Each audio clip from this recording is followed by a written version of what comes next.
Do you hate fall fishing? I kind of do, actually. I'm not gonna lie. I've struggled fall fishing, but that is the reason. I got my buddy Myles Murray. He's Lake Guntersville and TVA guide. Here's what we're gonna do. It's fall, and if you're still fishing and you're not hunting, there's a lot of opportunities to catch fish, and they're doing some fun stuff. We've talked about the schooling. We've talked about kind of isolated structures. We're going to talk about dams a little bit, but stay tuned. You're going to want to watch this video. If you want to know some baits and techniques to kind of grind your way through fall and maybe stumble across that giant bass that you're looking for as these cooler weather periods kind of come through, you're going to want to watch this, so stay tuned.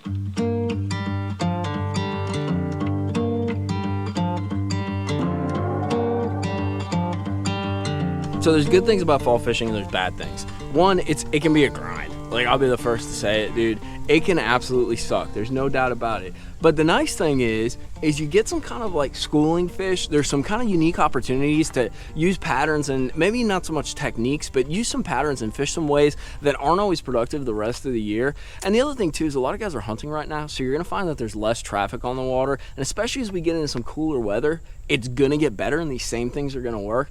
But really the first thing I wanna do, I got Myles with me. Like I said, this is Myles Murray. He's Lake Guntersville, TVA guide. Where can they find you if they want a trip or they wanna learn more? Instagram, Myles_Murray07 at Instagram, and then Facebook is Myles Murray or Myles Murray Guide Service. So Myles is an excellent stick on these lakes, dude, and he's taught me a lot of stuff and really keyed me in. One of the biggest things that I'm having trouble with in fall is you really got to put your head down, and that's what I want to talk to you about first, Myles. So we're going to talk about some baits and techniques that you guys can use to catch some fish, but attitude really is the first thing that you got to go in with. I don't know about you guys, but I've been out in the past like 2 or 3 weeks. I've been out 4 times, and I think I've caught 12 fish. Like, I've struggled, and actually one day I think I caught 8 of those 12 fish. Like, it was on. But Myles, is that normal? Like, what kind of a head game do you got to go into fall fishing with? I think you got to go into it with a mindset that you got to cover water, and you got to cover it efficiently is the thing. And they're chasing a lot of shad this time of the year, so they're moving constantly. So you got to be on the move. They're not staying in one spot too long, and covering water, man. That's the mind. You got to cover water. I mean, it's interesting that you say that, because so if you go in the back of a creek on, say, Wilson, on Guntersville, on Wheeler, there's gonna be a ton of bait. They're already there, and like you're gonna be like, dude, found them, find the bait, find the fish. You say that all the time. But the trick is they're not, dude. But you know what? They might be there tomorrow. They might be there next week. I know a particular instance. I was on some fish on Wilson, dude, in the back of a creek, just tons of bait. But there are bass splooshing them. So I went back like 2 days later. I'm like, I'm going to smash them again. Did not happen because those jokers moved. So Myles, when it comes to covering water, let's talk productive areas, and then we're going to talk about some techniques. I don't think we need to be all the way back in the creek yet. No. You know. So what are some general areas that you want to start with in fall? Secondary points are a big player. Secondary points, finding bait near a secondary point. Draws. What I mean by draws, like a drain or a ditch, something like that. Something they can corral the bait. And then vertical structure a lot of times, man. So they can move up and down. They want to pin it. They want to pin it up against it is what they want to do. I think those are some good keys. Transition banks, eddies, man. They're starting to get into eddies a little bit. And that leads to the other thing too. So me and Myles are actually out we're gonna go do some fishing and screw around a little bit. But one little wild card that you can look at too this time of year, the fishing on the main lake or on the rest of like the normal lake can be sketch, dude. It can be hit or miss, really. One thing that's a little more consistent but still a grind and tough is something that you like to do, and it's dam fishing. I don't mean like dam fishing, but you know, like dam fishing dam. And so tell me why that is. It because there's resident fish there, or is it because of the current, or what makes a dam? It's productive all year round, but it almost seems like it's more consistent this time of year because the lake sucks so bad. I think it's there's so much bait around all these dams. They don't have to travel far. They can be resident to the dam. That don't mean they're going to stay in one rock pile or one eddy per se for their life, but it's easy for them to pin bait. You know, they're trying to put the feed bag on. This is the start of the time when they put the feed bag on, and they're looking for the most bait they can.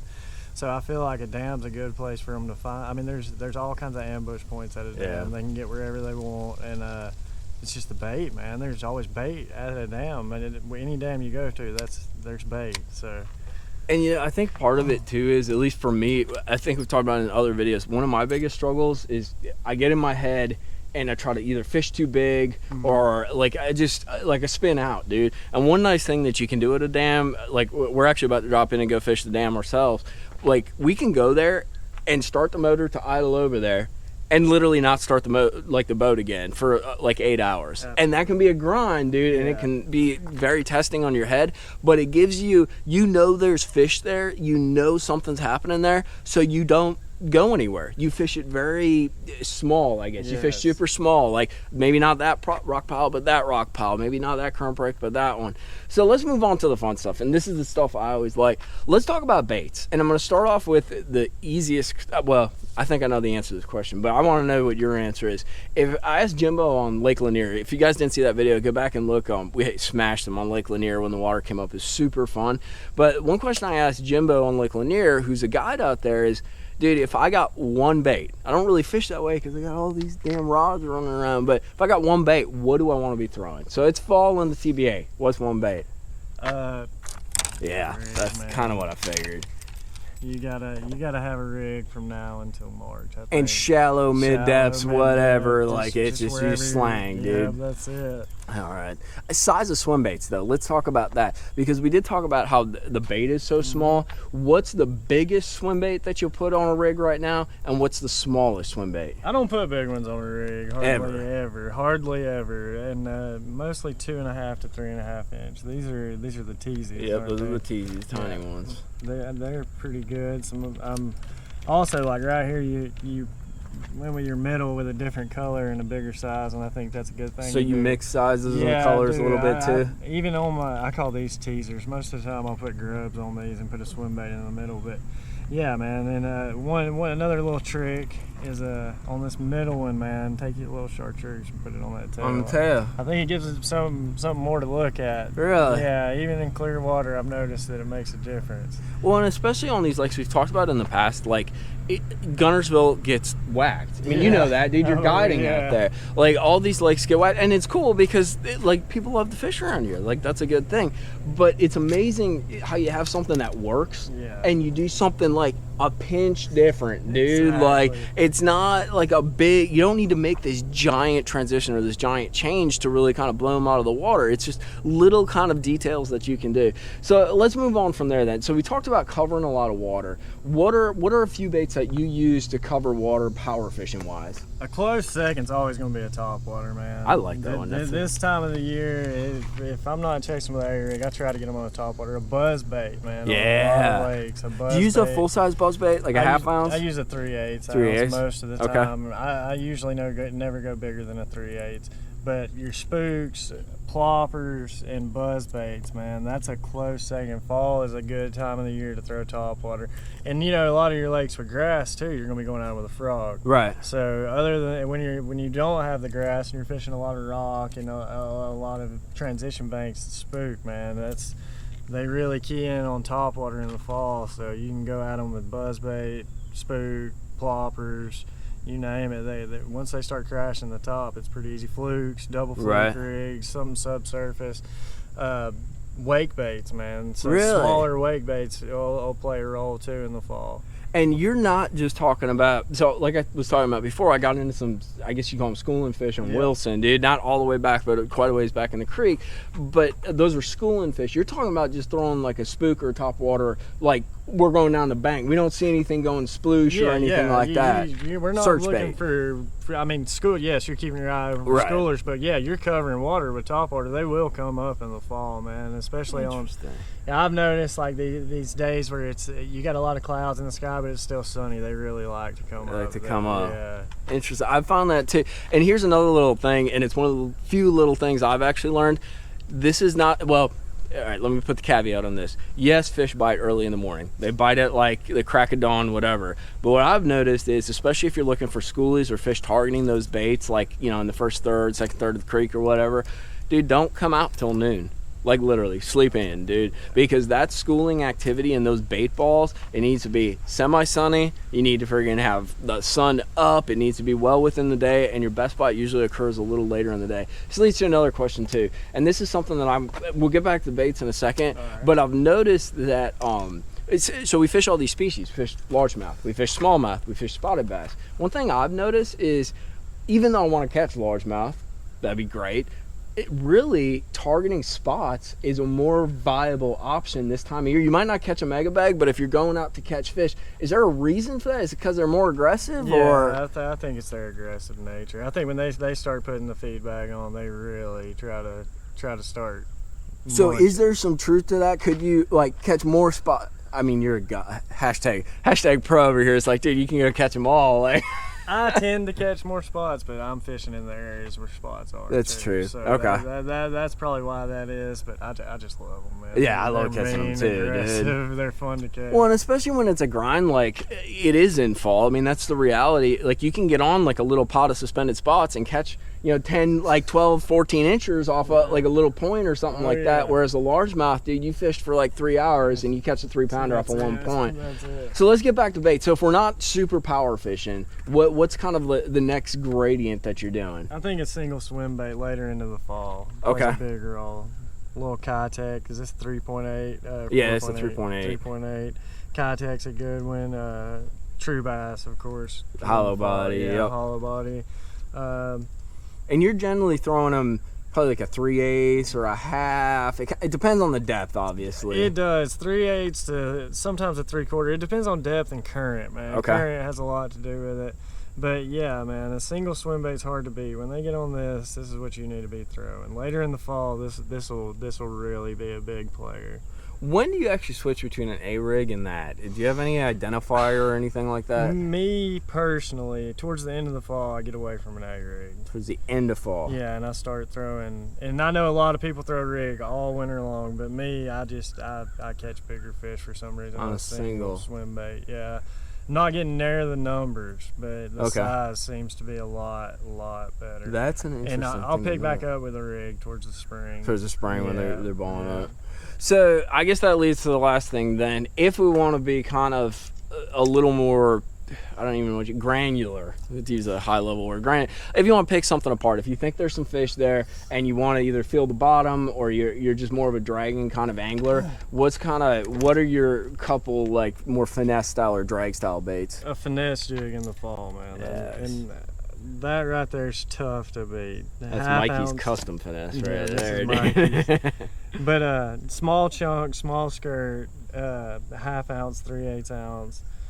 And once you pinpoint them, man, you will get some bigger bites in the fall on a football jig, no doubt. Ball head jigs work great too. I like a those ball too, head yeah. jig.